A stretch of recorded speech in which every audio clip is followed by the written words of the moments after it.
Mesdames et messieurs, bonjour. Bienvenue dans ce numéro de Prime Politique. Aujourd'hui, nous sommes avec un jeune acteur politique. C'est avec lui que nous allons décrypter tous les faits marquants de l'actualité sociopolitique de la semaine. Mon invité est confortablement installé. Il s'agit de Roland Degbeyin-Djossou. Bonjour à vous.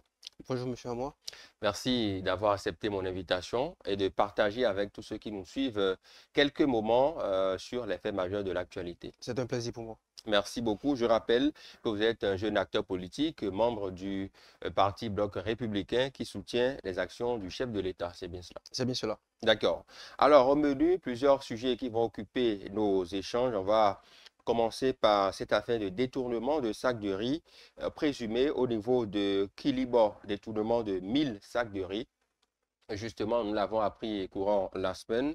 Je suppose que, Monsieur Djossou, vous l'avez appris également. Comment percevez-vous un tel acte?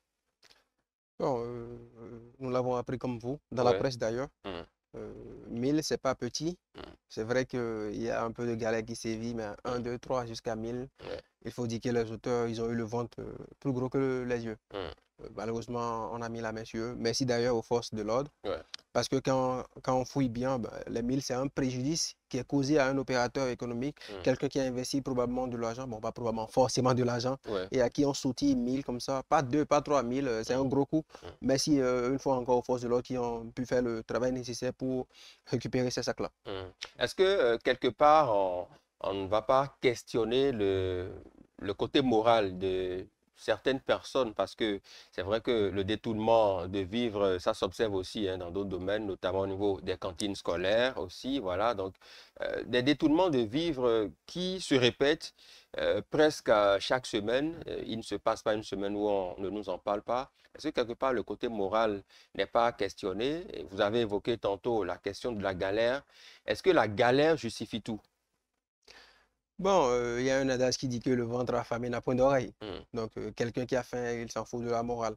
mm, Déjà, est-ce qu'il ne faut pas se demander si ce n'est pas parce que nos forces de sécurité ont un peu sévi les choses et les hors-la-loi ont donc déplacé le mm, champ d'action, mm, hein. Un peu partout, désormais, on circule un peu plus en sécurité, il y a mm, moins de braquage, tout ça, tout ça. Donc, du coup, les gars, ils ont fait une mise à jour de leur champ d'application. mm, Ils sont donc allés vers les vivres. mm.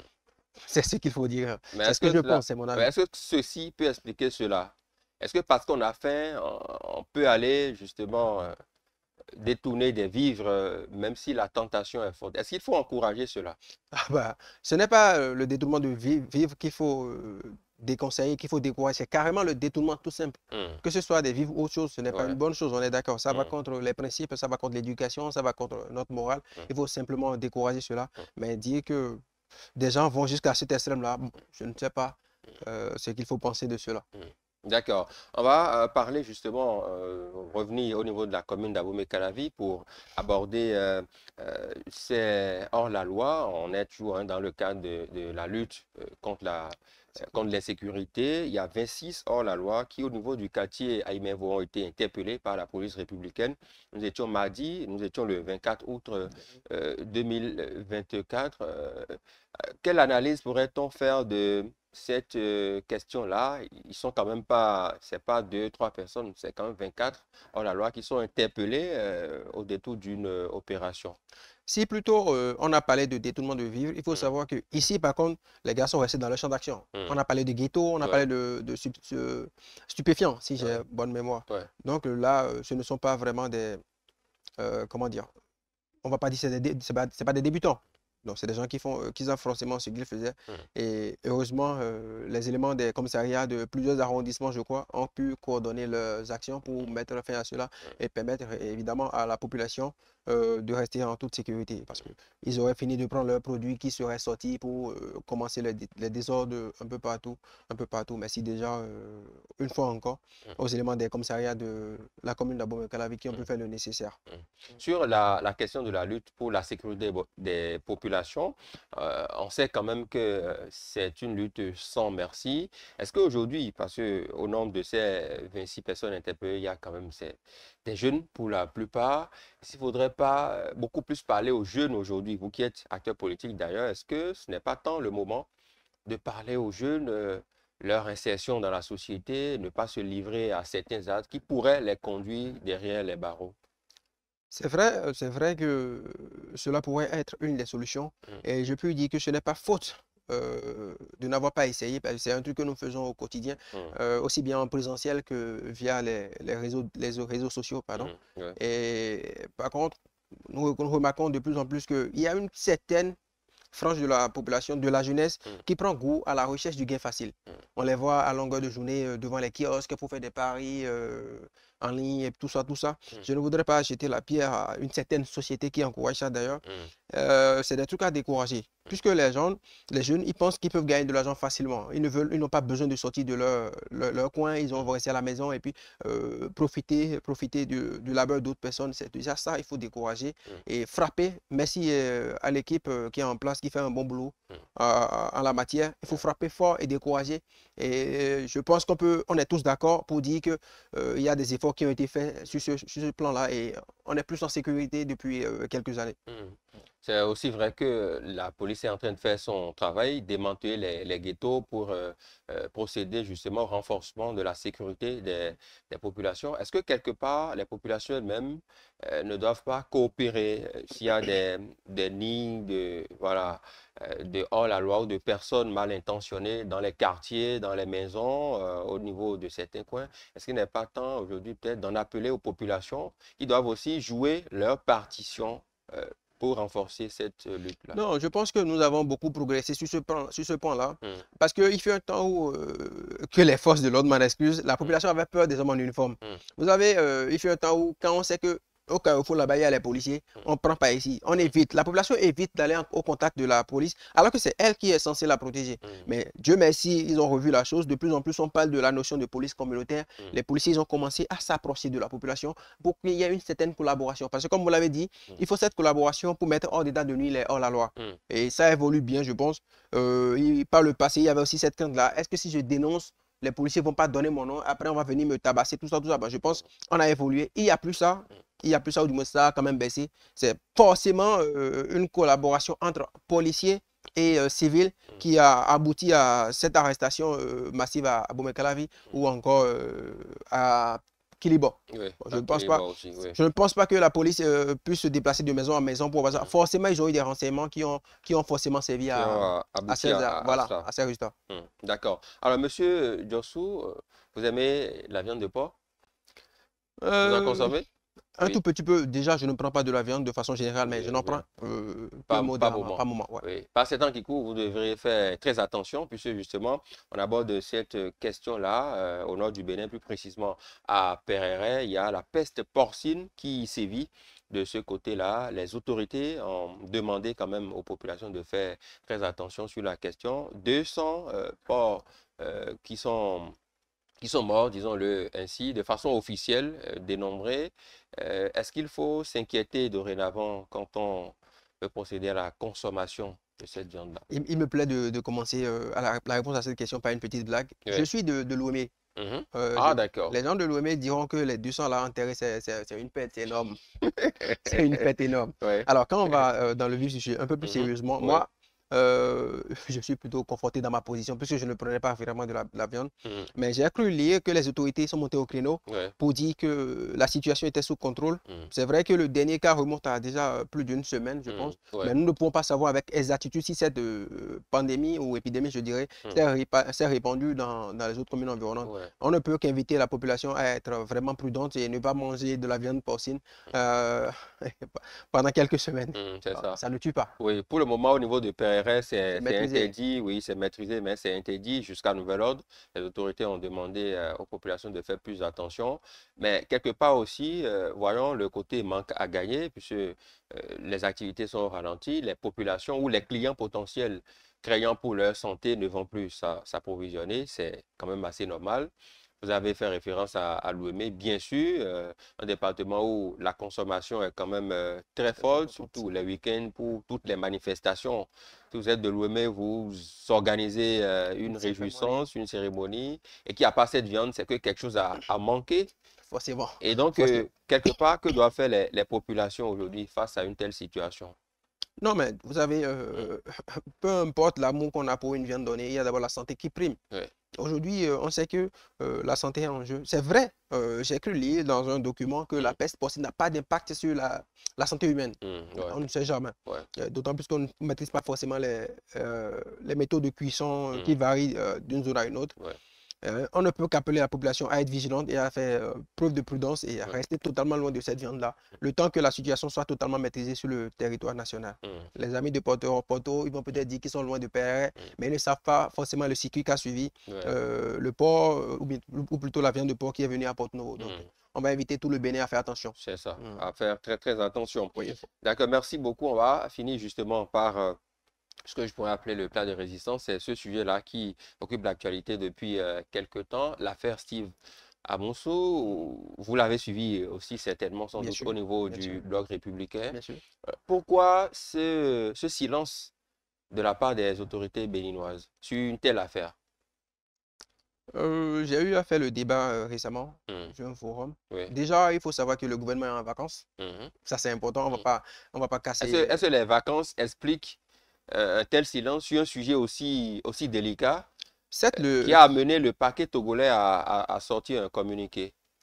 certes, le sujet est délicat, mais Oui. on a pris l'habitude avec l'équipe qui est là Hmm, à ne pas sauter sur les sujets, en hmm, fait. On prend le temps d'analyser hmm. les contours et tout ce qui va avec avant de prendre position. Ça fait pratiquement 3 semaines qu'on parle d'une telle affaire. Oui, bon, le chef de l'État, comment dire, anticipé la fin de ses congés, il est revenu. Hmm, Donc, ce n'est pas forcément du hasard. On attend les prochains jours pour voir la décision qui sera prise. hmm. Toujours est-il qu'on est d'accord qu'il y a une situation un peu chaude en cours entre les deux pays et on espère vivement qu'il y aura à calmer d'ici quelques jours Hmm. D'accord. Revenons au fond. C'est le vrai sujet. que le sieur Steve Amousou a été présenté déjà une fois au procureur de la Criette. La prochaine comparution, proprement dite, c'est pour le 7 Octobre. octobre. Quelles premières analyses vous faites d'une telle situation? On parle d'interpellation, d'autres parlent d'enlèvement et tout ce qui va avec. Vous, quel est votre avis personnel sur le sujet? Comment analysez-vous tout ce qui s'est passé et par la suite maintenant le communiqué du procureur de Lomé? Il faut dire que le procureur, il est dans son rôle. Hmm, Il est dans son rôle sur la base des éléments qu'il a à son niveau. Il a sorti un communiqué hmm, et on ne peut pas lui en vouloir pour ça. Par contre, celui qui m'intéresse, moi, par contre, c'est le compatriote Steve Amosso. hmm, Et c'est de ça que je vais plutôt parler. ouais, Il faudrait que nous puissions éduquer les Béninois. hmm, On a beau être opposant, il y a des faits qu'on ne fait. Pardon, je vais me répéter. oui, Il y a des actes qu'on ne pose pas. On n'insulte pas un président de la République. hmm, On n'accuse pas un président de la République ou simplement un citoyen de faits aussi graves que de la vente de produits illicites. hmm. Quand bien même il aurait les preuves, je suppose qu'il les a, il va les présenter au procureur. Il y a des trucs qu'on ne dit pas sur la place publique. Et s'il ne les a pas? Il ne les a pas, il va subir la rigueur de la loi tout simplement. Tout simplement. Et je vais en profiter pour Oui, rebondir. Je allez-y. voudrais faire savoir à certains de nos politiques, Hmm, notamment ceux de l'opposition, hmm, qu'ils devraient revoir leur cours de patriotisme. Ce n'est pas parce qu'on est contre un régime hmm, qu'on va supporter tout ce qui attaque le pays. hmm, Ce n'est pas parce on en veut à un chef de l'État qu'il faut forcément s'allier à ceux qui en veulent à ce dernier-là. hmm. Lorsque les intérêts du pays sont menacés, on laisse de côté ces intérêts subjectifs pour défendre d'abord la nation. Ça manque à nos opposants en fait. Qu'est-ce qu'ils ont fait qui vous amène à dire ça? Aujourd'hui, Oui. il suffit de prendre un peu l'opinion publique à témoin et de voir ce qui se passe. Tout ce qui va contre le Bénin, les opposants, ils sont d'accord, ils supportent cela. Mais cette gauche, on les a vus dans la situation avec nos frères du Niger, on les revoit aujourd'hui avec la situation avec nos frères du Togo. Hmm. Quand ça attaque le régime de Cotonou, eh bien, les opposants sont contents. Ce n'est pas normal. Ce n'est pas normal. Et comme je m'amuse à le dire, la République, le fauteuil présidentiel, c'est un tissu blanc. Quand on va s'allier aux adversaires du Bénin pour le salir, c'est ce même tissu qu'on va passer à ceux qui vont prendre le pouvoir en 2026 ou des années à suivre.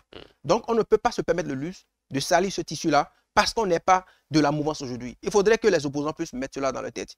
Aussi bien les jeunes militants opposants que les responsables opposants. Donc, c'est important que les gens puissent le savoir cela. D'accord. Est-ce que, justement, à part cette précision que vous venez de faire, est-ce que sur l'affaire Steve Ronvi, vous comprenez justement la posture des opposants qui se sont rués vers la Criette? Ils ont même fait un appel à mobilisation qui n'a pas reçu l'écho qu'ils espéraient. Est-ce que c'est un désaveu selon vous? Non, vous savez, depuis quelques années, Hmm. je pense que je vais dire 2019, Ouais. cette population qui croyait en cette opposition a compris que les gens se battaient plus pour leurs intérêts personnels que pour l'intérêt général. Hmm. De plus en plus, ils vont appeler les gens, ils ne sortiront pas. On voit dans les stratégies de l'opposition un manque d'organisation, un manque de planification. Les mêmes qui sont sortis à quelques heures, du moins quelques heures après l'arrestation de Steve Amoussou, Hmm. pour dire libérer Honvi. Honvi a été kidnappé, Hmm. Honvi a été arrêté, Honvi a été ci, Honvi a été ça. Les mêmes, on les revoit dans une poursuite différente quelques heures après, quelques jours après, pour dire Steve Amoussou n'est pas Honvi. On a même vu des députés devant la criette avec des pancartes libérer Honvi. Mais ces mêmes députés reviennent quelques jours plus tard pour dire que Ronvi n'est pas Steve Amoussou. Mais finalement, on voit que c'est des comédiens. Ils ne savent pas ce qu'ils font. C'est de la comédie ce qu'ils font apparemment. Et on ne saurait remettre les rênes d'un pays à ceux qui font de la comédie. Hmm. Je ne le pense pas. D'accord. On va remettre les rênes du pays à qui, selon vous? Non, mais on va observer. Hmm. 2026, c'est dans 2 ans. Ok. Mais les jeux vont probablement être pliés d'ici 6 mois, mi-2025. Mais il faudrait voir ceux-là qui peuvent le faire. Actuellement, l'équipe qui est là a fait des merveilles. Je ne dirais pas des miracles. Je ne veux pas fâcher des gens. Ils ont fait des merveilles. Et si quelqu'un dans le lot pouvait poursuivre cela, ben je pense qu'on serait un peu plus avancé d'ici 10, 15 ans. On allait vraiment évoluer. Sur la festive à Moussou, entre le Bénin et le Togo, est-ce que les relations risquent d'être embrouillées, selon vous? Je pense que du côté de Lomé, Hmm. il y avait déjà une certaine reine qui était là, qui ne sortait pas, une reine un peu enfouie. Est-ce que ce n'est pas assez fort le mot que vous sortez là? Reine Non, par bon, rapport à bon, quoi? Ou par rapport à qui? une reine par rapport à, une certaine dame Hmm. qui est désormais dans nos prisons ici au Bénin et dont l'arrestation n'a pas forcément été digérée du côté de Lomé. Et donc, Vous parlez de qui? Vous nous envoyez dans les devinettes, monsieur Diossou. non, il suffit de croiser les choses. Quand je dis Lomé, quand je Ouais. dis Cotonou, il suffit de croiser. Mais je ne vois encore J'ai rien, dit monsieur dames, elles Diossou. ne sont pas nombreuses, ces dames-là qui lient les deux pays. Elles ne sont pas tellement nombreuses. Ah bon? Non, du tout pas. Mais Fouillez on bien. sait qu'il y a assez de commerçantes qui quittent Cotonou pour Lomé chaque week-end Non, et ben, inversement. non, Donc, il y a plus. je ne sais pas C'est pas de des simples commerçantes, on va qui prendre et vous puis le parlez. régime de Lomé serait frustré. Hmm. Ils s'en foutent des commerçantes. Ah bon? Non. Vous parlez de qui alors? Vous voulez me tirer les verres du nez, monsieur le journaliste? Non, je pose juste la question pour avoir les réponses, monsieur Diossou. Une certaine dame qui était au cœur de la gestion du pouvoir précédent, celui de la rupture. On va le dire Ah comme bon? ça. Ouais. Dites-nous, oui, c'est qui? Non, mais, le nom ne me revient pas à l'esprit. Ah, ça ne vous revient pas. Non, peut-être plus Vous tard. oubliez Peut-être. volontairement le Non, nom, du tout on pas. dirait. Peut-être en antenne, ça va venir. Vous savez, la mémoire nous joue de cette tour-là. Ah, d'accord. Bien sûr. D'accord. Je vous comprends. Alors, sur ces questions-là, on ose espérer que entre le Bénin et le Togo, que les relations se pacifient davantage, puisque nous voulons la paix au niveau des deux pays. Maintenant, est-ce qu'au niveau du bloc républicain, vous espérez que d'ici là, puisque les vacances gouvernementales sont presque finies, que d'ici là, la partie béninoise donne une réaction officielle, au moins sur le dossier Steve Amoussou? Non, mais qu'on le veuille ou non, à un moment donné, les partis vont devoir se comprendre. Hmm. Puisque du côté de Lomé, c'est un régime qui est en place et je ne pense pas que ce régime puisse accepter que des individus donnés puissent venir rester au Bénin et attaquer comme ça les régimes de Lomé. Je ne pense pas. Donc forcément, à un moment donné, les deux partis vont s'asseoir et se comprendre. Hmm. En tant que dirigeants, ils vont forcément se comprendre. Il y aura forcément accalmie. On est des frères après tout. On est des frères après tout. Pour 2026, le bloc républicain, vous vous préparez comment? Comme tout parti de la mouvance, on Ouais. se prépare, on attend les dernières consignes Hmm. qui vont venir forcément des instances des partis, puisque vous n'êtes pas sans savoir que désormais nous sommes dans le système partisan. Hmm. C'est les partis qui vont décider entre eux. Et bon, quand je dis parti, je parle forcément des instances dirigeantes. Lorsque ce sera fait, les militants auront leur mot à dire. Et lorsqu'une décision sera prise finalement, on ne pourra que suivre. Hmm. Toujours est-il que nous visons maintenir le pouvoir au niveau de la mouvance. Vous êtes un jeune acteur politique. On vous voit aussi à l'œuvre sur certains chantiers. On sait qu'en 2026, il n'y aura pas que la présidentielle, même si ça focalise les attentions. Ce sont des élections générales, donc qui parlent de présidentielle. On parle aussi de législatives, de communales, de locales, des municipales aussi. Est-ce que M. Diossou nourrit des ambitions pour 2026? Ce n'est pas l'envie qui manque. M. Roland Diossou a des ambitions, Hmm. mais ce n'est pas la personne de M. Roland Diossou qui compte, c'est la victoire du bloc républicain. Hmm. Que ce soit M. Est-ce que ce Roland, n'est pas une réponse diplomatique que du, vous donnez pour peut-être satisfaire aux envies de vos leaders qui vous écoutent en Non, ce non, du moment. tout pas. Vous savez, avec le système partisan, on a tué l'individu. C'est le Mm, parti qui compte et le parti on porte. mm, Peu importe qui sur la liste, nous on va mouiller le maillot. mm, Roland Diosso a des ambitions, mais si le parti estime qu'en lieu de place de Roland, il faut placer telle personne, ben, mm, on se plie et puis on supporte la personne. mm. Vous pouvez avoir des ambitions au niveau municipal, législatif et autres. Tout est possible. Mm. Tout est possible. Très 2026 encore possible. loin. Mhm. D'accord. Merci beaucoup, Roland Diossou, d'être passé par ici.